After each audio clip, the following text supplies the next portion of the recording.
प्रेम से बोलिए सियावर रामचंद्र की जय। आप सभी भक्तों पर भगवान राम और माता सीता की कृपा सदा सर्वदा बनी रहे।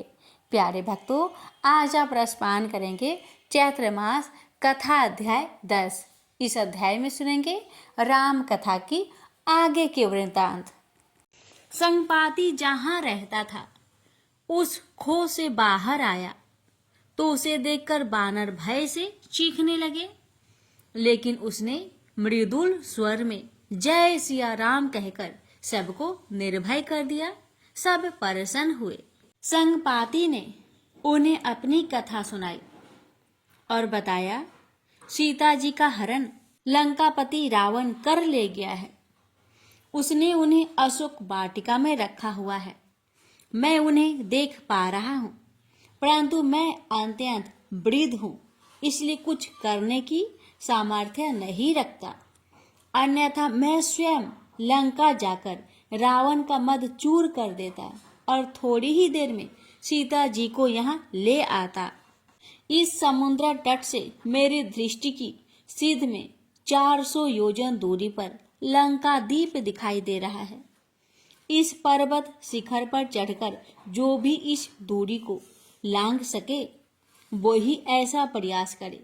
समुद्र को भी बड़ी सावधानी से पार करे, क्योंकि इसमें बड़े विचित्र और मांसभक्षी जीव रहते हैं। रावण के भी पहरी है। मित्रों, मैं तुम्हारी इतनी ही सहायता कर सकता हूँ। संपाति की इतना कहते ही उसके पंख उग आए और वह हर्ष में भरकर प्रभु श्री राम की स्तुति करने लगा। उसका सब अभिमान समाप्त हो गया और वह प्रभु भक्ति में लीन हो गया। अंगद और जामवंत ने संपाति के सुंदर वचन सुने और हर्ष मनाया कि एक कठिन कार्य तो सरल हुआ। लंका की दिशा और दूरी का तो पता चल गया, परंतु अब यह समस्या आ खड़ी हुई कि 400 योजन की छलांग कौन लगाए। अंगद ने एक ओर से जाने का साहस व्यक्त किया, परंतु लौटकर आने में उसे संदेह था। ऐसा तो अनेक वानर कर सकते थे, परंतु जब लौटकर ही ना आ सके तो क्या लाभ। कार्य तो पूर्ण होना चाहिए। सब एक दूसरे की ओर देख रहे थे कि जामवंत बोले, आज जामवंत को भी अपनी वृद्ध अवस्था पर खिन्नता है, अन्यथा यह छोटा सा कार्य किस गिनती में आता। इससे भी बड़े कार्य मैंने प्रभु कृपा से सफल किए हैं। वृद्ध जामवंत की बात सुनकर कुछ युवा रीछ हंसकर बोले, महाराज, हमने तो आपको सदा से वृद्ध ही देखा है कि आप बस कहानियां सुनाते रहे हो। कभी कोई ऐसा कार्य करते तो देखा नहीं जो आपके बल को सिद्ध करे। जामवंत ने हंसकर कहा, बच्चों, तुम्हारी आयु ही क्या है। मेरे सामने तुम्हारी सैकड़ों पीढ़ियां बीत गई। कभी वह समय भी था जब मेरे समान कोई फुर्तीला और बलवान नहीं था। जब श्री हरि ने बानर रूप धरकर राजा बलि से 3 पग भूमि दान में मांगी थी, तो उस कौतुक को देखने के लिए मैं वहां उपस्थित था। जब भगवान वामन ने एक पग में पृथ्वी, दूसरे में आकाश और तीसरे में पाताल भी नाप लिया, तो सोचो कि उन्होंने कितना विराट शरीर धारण किया होगा। उस अद्भुत विराट स्वरूप के दर्शन करने समय ब्रह्मा जी और महाशिव अन्य देवताओं के साथ आए थे। तब मैंने श्री हरि की उस विराट शरीर की 7 प्रदक्षिणा 2 घड़ी में पूरी कर ली थी। ऐसा था मेरा बल और ऐसी थी मेरी स्फूर्ति। जामवंत की यह बात बच्चे ने बहुत बार सुनी थी, परंतु मानते न थे। उनमें से एक बोला, कोई साक्षी तो होगा, वह कहे तो मानेंगे। संपाति साक्षी हुआ। संपाति ने जामवंत की बात का समर्थन किया। ऐसा ही हुआ था और इसका साक्षी मैं था। इसके बाद संपाति ने और भी ऐसे कई किस्से सुनाए जो महाबली जामवंत के बल की पुष्टि करते थे। संपाति ने उन बच्चों को समझाया, युवावस्था में बल का अभिमान करके मैंने बहुत कष्ट पाया था। अभिमान कभी भी नहीं करना चाहिए और वृद्धों का निरादर तो भूल से भी ना करे। जीवन यदि पूरा है तो जीव को वृद्ध होना ही होता है, फिर हमें भी वही व्यवहार सहना पड़ता है जो हम दूसरों के साथ करते आए हैं। सभी युवा भालू व बानर अपनी भूल को स्वीकार करके जामवंत से क्षमा प्रार्थी हुए। फिर अनेक तरह की बात होने लगी। बानरों का तो स्वभाव ही चंचलता है। एक बार मनोरंजन का सूत्र हाथ में आ जाए तो वे जी भरकर मनोरंजन करते हैं। कोई पेड़ पर चढ़ा लटक रहा था तो कोई बालू उड़ा रहा था। अनेक तो समुद्र तट को देखकर ही हर्षित हो रहे थे। लहरों का खेल उन्हें भा रहा था। लहर पीछे जाती तो उसके पीछे दौड़ते और जब लौटती तो प्राण बचाकर भागते थे। संगपाती इन मूर्खता भरी कीड़ाओं को देखकर रोष से भर उठा। उसने कहा, जीव को सदैव अपना कर्तव्य स्मरण रखना चाहिए। जब तक कार्य संपन्न न हो जाए तब तक विश्राम न करना चाहिए। और तुम प्रभु कार्य को भूलकर मौज मना रहे हो। कार्य संपन्न होते तक इस बानरी स्वभाव को भूलकर प्रभु के सेवक बनो और कार्य होने पर खूब मौज करना। संगपति की बात सुनकर सब मौन हो गए। अंगद को अपने दल की इस मूर्खता का अनुभव हुआ तो वह चिंतित हो गया। 1 मास का समय मिला था और उसमें से आधे से ज्यादा तो ऐसे ही मूर्खता भरी मस्तियों में व्यतीत हो गया था। अंगद ने सभी को संबोधित करते हुए चेतावनी दी, अब यदि किसी ने कार्य संपन्न होने तक चंचलता दिखाई तो उसे मैं अपने हाथों से दंडित करूंगा। सब मौन हो गए। अब समस्या यह थी कि कौन 400 योजन समुद्र लांघ कर लंका जाए और प्रभु कार्य संपन्न करे। तभी जामवंत ने कहा, अरे हनुमान कहाँ है? वही इस कार्य को सफल कर सकते हैं, कहीं दिखाई नहीं दे रहे हैं। किसी बानर ने बताया कि वे तो पर्वत की तलहटी में पेड़ों के नीचे ऐसे बैठे हैं जैसे स्वयं को ही भूल गए हो। जामवंत जान गए कि हनुमान अपना बल भूलकर ध्यान मग्न हो गए हैं। वे अंगद के साथ उनके पास पहुंचे। हनुमान की दशा विचित्र थी। वे बालक की भांति व्यवहार कर रहे थे। कभी मुंह बनाते, कभी घुरकी देने लगते और कभी हंसने लगते। जामवंत ने बताया, महावीर को श्राप मिला हुआ है कि हनुमान अपना बल विस्मृत कर देंगे और जब प्रभु के सेवक उनके बल का स्मरण कराएंगे तो वे पूर्व दशा में आ जाएंगे। जामवंत की बात सुनकर अंगद सहित सभी राम सेवक महावीर हनुमान के अथाह बल का गुणगान करने लगे। हे महाबली, तुम ही तो हो जो सूर्य को फल समझकर भक्षण करने की सामर्थ्य रखते हो। तुम्हारे एक प्रहार से पर्वत रसातल में चले जाते हैं। तुम्हारी गदा पर दुष्टों के लिए काल बनकर यमराज विराजते हैं। तुम्हारा तो जन्म ही प्रभु श्री राम के कार्य के लिए हुआ है। प्रभु श्री राम का तुम पर बड़ा विश्वास है। हमें लंका का पता चल गया है, उसकी दिशा व दूरी का ज्ञान हो गया है। अब 400 योजन समुद्र लांघने की सामर्थ्य भला तुम्हारे सिवाय किसकी है? हे अंजनी नंदन, विस्मृति से बाहर आओ और प्रभु कार्य करके उनकी कृपा प्राप्त करो। अपनी प्रशंसा व गुणगान सुनकर हनुमान उत्साह व उमंग के साथ उठ खड़े हुए।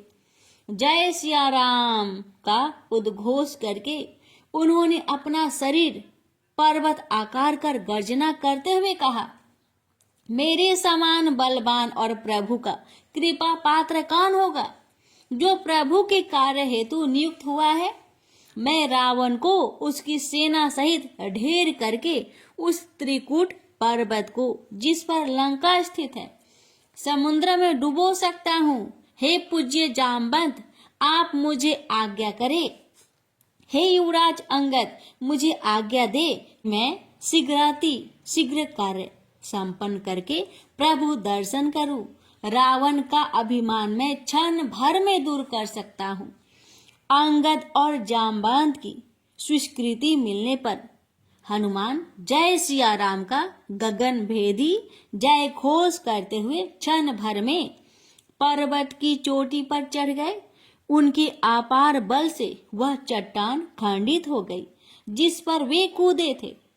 वानर समाज हर्षित हो उठा कि अब हनुमान को अपने बल का ज्ञान हो गया है और रावण को अपने कृत्य का शीघ्र ही दंड मिलेगा। तो अब सुनिए पंचम सोपान सुंदर कांड सिंहिका वध की कथा। अतुलनीय पराक्रम के धनी राम भक्त हनुमान का संकल्प सुनकर वानर दल हर्षित हो गया। अब सब इस विश्वास के साथ उत्साह में भर गए कि निश्चय ही प्रभु के परम प्रिय हनुमान सीता जी की खोज करके आएंगे। फिर श्री राम वानर सेना को लेकर लंका पर चढ़ाई कर देंगे। वानर वीर उन राक्षसों का बल परखेंगे और उनको घसीट घसीट कर मारेंगे।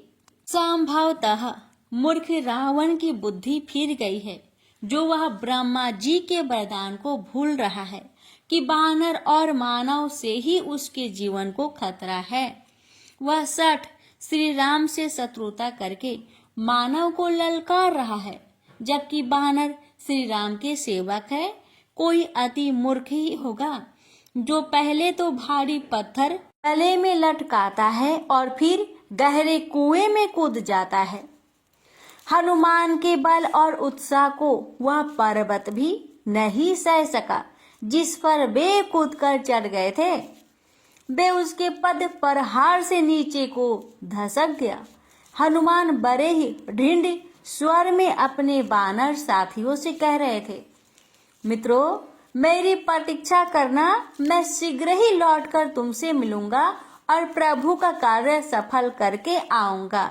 महाबली हनुमान ने पिछले पैर पर भार रखकर जैसे ही छलांग मारी, पर्वत और भी खिसक गया। जिस प्रकार रघुवीर का बाण चलता है, वैसे ही वायु वेग से हनुमान समुद्र के ऊपर से चले जा रहे थे।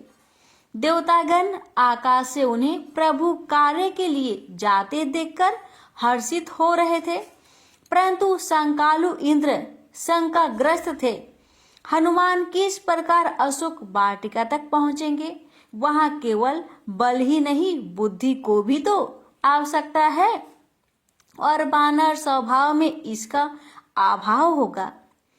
इंद्र ने यह शंका व्यक्त तो की, तो पवन देव को यह अच्छा नहीं लगा, परंतु देवराज से क्या कहे, बोले, आप फिर परीक्षा क्यों नहीं कर लेते? इंद्र ने ऐसा ही करने का निश्चय किया। उन्होंने समुद्र में समाये मैनाक पर्वत को निर्देश किया कि वह बाहर आकर हनुमान से विश्राम करने की विनय करे। मैनाक पर्वत ने इंद्र के निर्देश पर समुद्र से बाहर आकर हनुमान जी से विनय की, हे राम भक्त, आप थोड़ा विश्राम कर ले। हनुमान ने उत्तर दिया, भैया, जब तक प्रभु श्री रामचंद्र का कार्य संपन्न न हो जाता तब तक विश्राम कैसा? हनुमान के उत्तर से देवराज तनिक अस्वस्थ हुए, परंतु पूर्ण संतुष्ट नहीं हुए। वे उनकी कर्म निष्ठा से तो अस्वस्थ हुए, परंतु अभी बुद्धि का परीक्षण भी कर लेना ही चाहते थे। सुरसा नाम की सर्पों की विमाता थी। वह समुद्र के तल में निवास करती थी। देवराज इंद्र की प्रेरणा से वह हनुमान का बुद्धि परीक्षण करने समुद्र की सतह पर आ गई। उसने अपना विकराल मुख फाड़कर हनुमान का मार्ग रोक लिया। हनुमान अवरोध पाकर रुक गए। सुरसा ने अपनी प्रसन्नता प्रकट करते हुए कहा, आज तो मुझे भरपेट भोजन बिना परिश्रम किए ही मिल गया है। अरे बानर, तू आगे बढ़कर मेरे मुख में प्रवेश कर, अन्यथा मैं तुझे चबा चबा कर खाऊंगी तो अधिक पीड़ा होगी। हनुमान ने सुरसा को प्रणाम किया और कहा, मैं प्रभु श्री राम के कार्य से जा रहा हूँ, अतः हे नागमाता, अभी मेरा मार्ग अवरुद्ध ना करो। मैं वचन देता हूँ कि प्रभु का कार्य संपन्न हो जाने पर मैं स्वयं आपका आहार बनने आ जाऊंगा। सुरसा ने ऐसा करने से इनकार कर दिया। वह सामने आए आहार को नहीं छोड़ना चाहती। हनुमान जान गए कि किसी युक्ति से नाग माता को संतुष्ट कर अपना काम बनाना होगा। उन्होंने अपना आकार बढ़ा लिया तो सुरसा ने अपना मुख और भी बढ़ा लिया। सुरसा उनके आकार के अनुसार ही अपने मुख का विस्तार करने लगी। तो हनुमान जी ने यह बुद्धि का प्रयोग किया। उन्होंने क्षण भर में अपना आकार एक मक्खी के बराबर कर लिया और सुरसा के मुख में प्रवेश करके उसकी जीभ को गुदगुदाकर तुरंत निकल आए और उसके सामने हाथ जोड़कर बोले, नागमाता, मैंने अपना कार्य कर दिया। यदि अभी आपका पेट नहीं भरा है तो मैं पुनः आपके मुख में प्रवेश करूं। सुरसा को अपने पेट में बवंडर सा घूमता लग रहा था, जैसे उसके पेट में हवा भर गई हो। वह व्याकुल होकर जल में समा गई और हनुमान प्रभु का नाम लेकर आगे बढ़ गए। एक बाधा तो दूर हो गई थी, परंतु अब वे लंका की जल सीमा में थे और यहाँ बाधा ही बाधाएं थी। सिंहिका नाम की जल राक्षसी रावण की जल पहड़ी थी। वह जल के अंदर ही रहती थी। उसे यह वरदान प्राप्त था कि वह जल के ऊपर उड़ते किसी भी जीव की परछाई को पकड़ती तो वह जीव उसके हाथों में फंस जाता था। उसने हनुमान की परछाई देखी तो अपने विशाल हाथों से उसे पकड़ लिया और अट्ठास करने लगी। हनुमान समझ गए कि कोई संकट आ गया है। उन्होंने अपनी गदा संभाल ली और जैसे ही सिंहिका के समीप पहुंचे एक भीषण प्रहार करके उसके मस्तक को फोड़ दिया। जल में जैसे प्रलय आ गई थी। सिंहिका के प्राण पेखरू उड़ गए। हनुमान के गदा प्रहार ने समुद्र में खलबली मचा दी थी और सभी जल जीव इधर उधर भागकर शरण लेने लगे थे। हनुमान के अपार बल से सब भयभीत हो गए थे और हनुमान प्रभु श्री राम का नाम लेकर अपनी यात्रा पर आगे बढ़ गए। लंकादीप सामने दिखाई दे रहा था। सूर्य की रश्मियों से दमकती स्वर्ण लंका की चमक हनुमान की आंखों को चकाचौंध कर रही थी। उन्होंने सेमरू पर्वत की चोटी पर जाकर लंका का निरीक्षण किया। किले के चारों ओर 7 गहरी खाइयां थी, जिनमें भयानक जलचर घूम रहे थे। विशाल मुख्य द्वार पर अनेक बलशाली राक्षस पहरा दे रहे थे और गगन चुंबी पर कोटे पर भी यहाँ वहाँ राक्षसों का पहरा था। उन सब की दृष्टि बचाकर वहां से लंका में प्रवेश करना सरल नहीं था। अब प्रतीक्षा ही करनी होगी और अंधेरा होने पर कोई युक्ति करनी होगी। हनुमान अपने सूक्ष्म आकार में पर्वत शिखर पर बैठे थे। सूर्यास्त के समय लंका का दृश्य बड़ा ही सुंदर लग रहा था। हनुमान उस अति विशाल प्रांगण को भी देख रहे थे जो निकट भविष्य में रणभूमि में बदल जाने वाला था। रात्रि होने पर हनुमान ने देखा कि सभी राक्षस पहाड़ी मदिरापान कर रहे थे। आधी रात होने तक राक्षसों का भोजन, मदिरापान और मनोरंजन चलता रहा। जब शोरगुल कम हुआ तो हनुमान ने अति सूक्ष्म रूप धारण किया और प्रवेश द्वार की ओर बढ़े। अधिकांश राक्षस मदिरा के प्रभाव में थे, परंतु लंकिनी सजग थी। लंकिनी प्रवेश द्वार की मुख्य प्रहरी थी। उसकी दृष्टि बड़ी तीक्ष्ण थी। उसने हनुमान को देख लिया और अपना आकार बढ़ाकर उनका मार्ग रोकते हुए कहा, अरे बानर, तू कहाँ से आ गया? मेरी तीक्ष्ण दृष्टि से बचकर तू लंका में प्रवेश करना चाहता है? हनुमान बातों में समय व्यर्थ न करना चाहते थे। उन्होंने एक घूसा लंकिनी की कनपटी पर जमाया तो वह रक्त बमन करती हुई गिर पड़ी, जैसे सारा ब्रह्मांड ही उसके नेत्र के समक्ष घूम गया। ऐसी भीषण प्रहार लंकिनी जब कुछ चेतन हुई तो हाथ जोड़कर हनुमान के सामने थर थर कांपते हुई बोली, हे राम भक्त, मैंने तुम्हें पहचान लिया। अब कुदिशा ने लंका का द्वार देख लिया है, अतः लंका का विनाश निश्चित है। इतना कहकर वह उनके मार्ग से हट गई। हनुमान अब निर्विरोध लंका में प्रवेश कर गए। सोने की नगरी लंका बड़ी भव्य और अनुपम छटा वाली थी। वहां ऐसा कोई स्थान नहीं था जहां दीप ना जल रहे हो। कोना कोना प्रकाशित था। सुंदर पथों पर राक्षसगण सोए पड़े थे। सब मदिरा पीकर निश्चिंत थे। लंका में किसी शत्रु का प्रवेश तो उनकी समझ में नितांत असंभव था, परंतु मूर्ख नहीं जानते कि कालदूत तो सिर पर मंडरा रहा था। हनुमान को अब अशोक वाटिका का पता लगाना था कि यह राजसी उद्यान इतनी विशाल नगरी में कहाँ हो सकता है। सूक्ष्म रूप में हनुमान रावण के महल में भी जा घुसे और उसे निंद्रा मगन देखा। मूर्ख रामद्रोही कैसा निश्चिंत पड़ा सो रहा था। वह समझ रहा था कि उसके सुरक्षित दुर्ग के सुरक्षित महल में कोई प्रवेश नहीं कर सकता। यदि श्री राम की आज्ञा होती तो हनुमान उसे पलंग सहित उठाकर किष्किंधा ले जाते। हनुमान वहां से बाहर आए। आगे एक और सुंदर भवन था जिस पर प्रभु श्री राम के धनुष बाण का चिन्ह अंकित था। हनुमान आश्चर्य में पड़ गए कि इस दुष्ट नगरी में कौन राम भक्त रहता है। उन्हें मिलने की उत्कंठा हो चली और वे उस महल में प्रवेश कर गए। वहां तो एक मंदिर भी था जहां तुलसी वृक्ष थे। हनुमान ने हर्षित होकर जय सिया राम का उद्घोष किया। उस स्वर को सुनकर भवन स्वामी विभीषण जागकर बाहर आए और हनुमान को देखकर सिर नवाकर प्रणाम किया। लंका में साधु पुरुष का होना आश्चर्य का विषय था। विभीषण ने हनुमान को अपना परिचय देकर उनका परिचय पूछा तो हनुमान ने अपना परिचय और मंतव्य दोनों ही बता दिए। हनुमान का परिचय पाकर विभीषण बड़े प्रसन्न हुए और हनुमान को हृदय से लगाकर श्री राम का गुणगान करने लगे। हनुमान भाव विभोर होकर वहीं बैठ गए।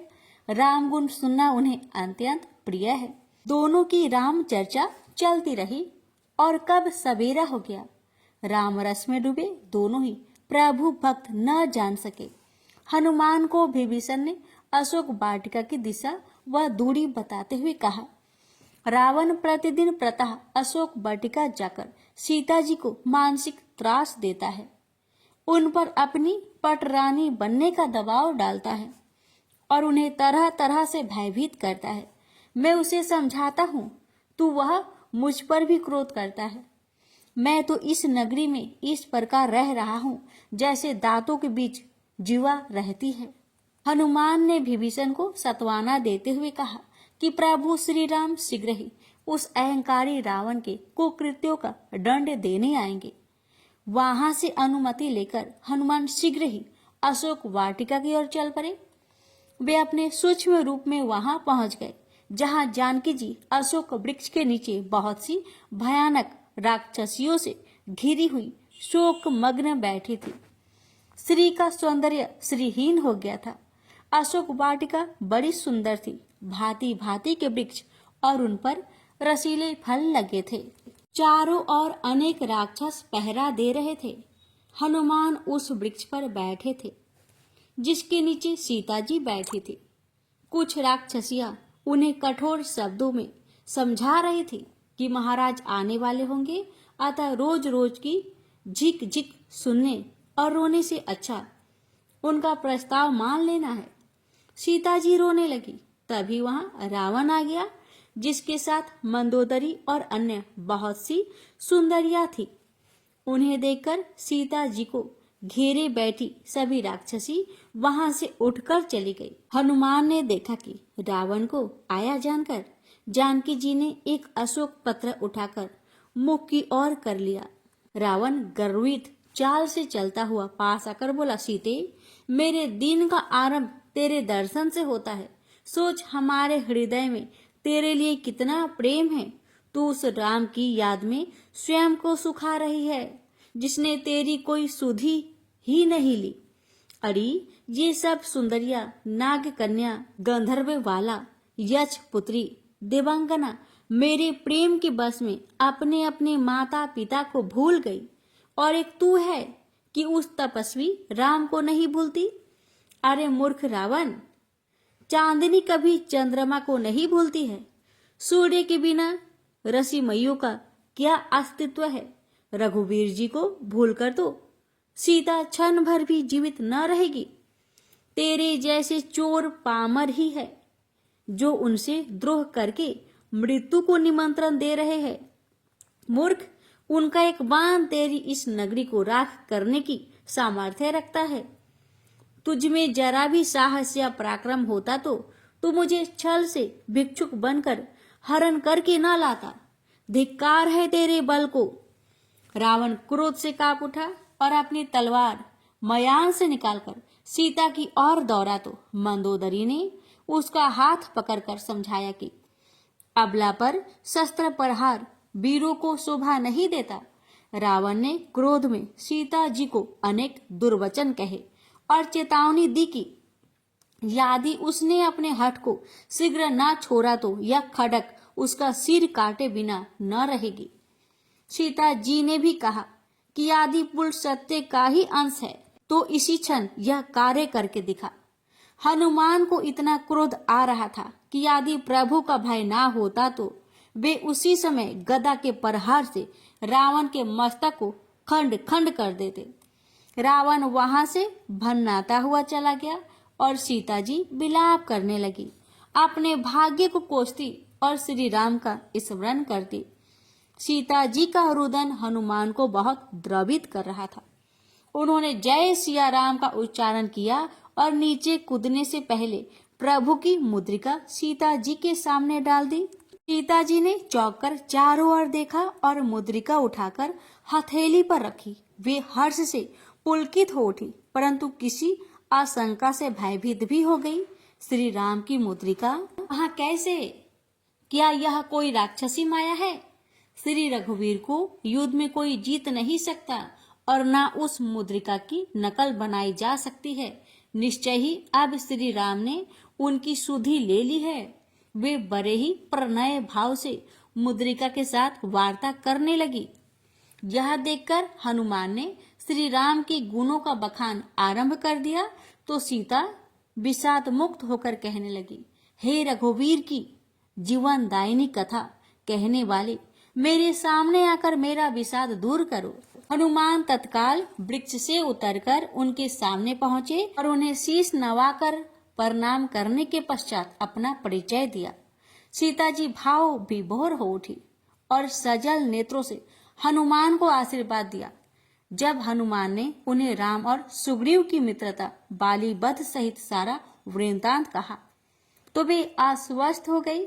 फिर वे श्री राम के प्रति अनुराग प्रकट करते हुए बोली, क्या प्रभु कभी मेरा स्मरण करते हैं? क्या उन करुणा सागर को सीता पर दया नहीं आती? हनुमान ने बताया, वह कौन सा क्षण है जिसमें प्रभु आपका स्मरण नहीं करते? समस्त जीवों पर दया करने वाले प्रभु श्री राम कैसे आपको विस्मृत कर सकते हैं? हे माते, प्रभु ने मुझसे चलते समय आपके लिए संदेश दिया था कि तुम्हारे वियोग में मेरे लिए सभी पदार्थ प्रतिकूल हो गए हैं।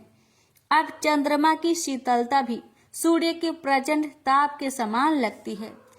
सीता जी का मन अपने प्रियतम का संदेश पाकर मोदित हो गया। हनुमान को अब भूख लगने लगी थी और उनका कार्य भी सिद्ध हो गया था।